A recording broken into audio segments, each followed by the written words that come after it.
Subukan mo na bang magluto ng kinamatisang dilis? Kung hindi pa, para sa iyo ang video ito. Dahil dito ay magluluto tayo ng kinamatisang dilis. Simulan natin ang pagluluto. Unang ginawa ko dito ay nagpainit ako dito ng kawali.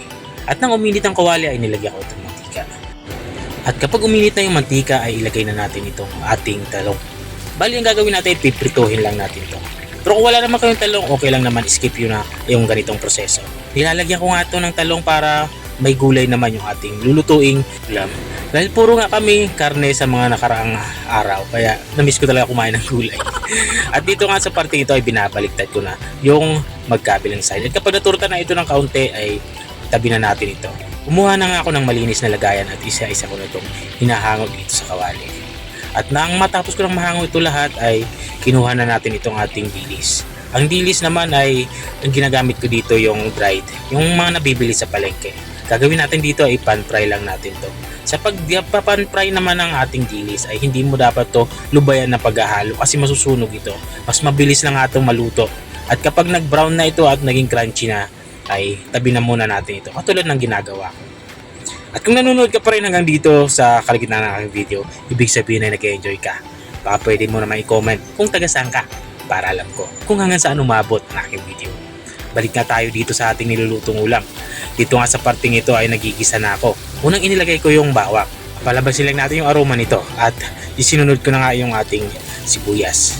At dahil nga kinamatis ang dilis yung ating lulutuin, maglalagay tayo dito ng maraming kamatis. So mga 5 pirasong kamatis nga yung ating inihahalo dito. Igisa natin yung 3 aromatics natin hanggang sa lumabas yung aroma ito. At kapag ganito na itsura niya, sobrang lambot na niya at lumabas na yung katas na nanggagaling dito sa ating kamatis ay lagyan na natin to ng kaunting tubig. Mga kalahating baso nga ng tubig ang aking inilagay. At matapos natin mailagay yung tubig ay ilagay na din natin itong ating napan-fry na dilis.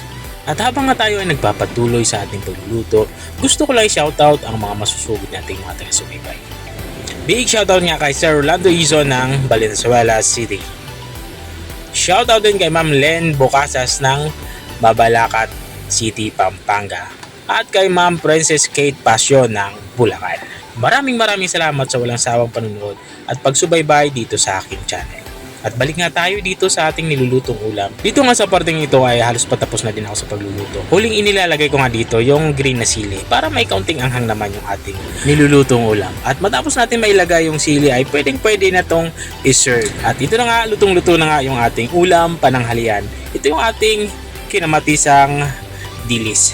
Kung nakarating ka hanggang dito sa dulo ng aking video, maraming salamat sa panonood. Kung nagustuhan mo naman yung bago nating recipe ibinahagi, baka pwede mo naman itong i-share. O siya, hanggang dito na lang ako.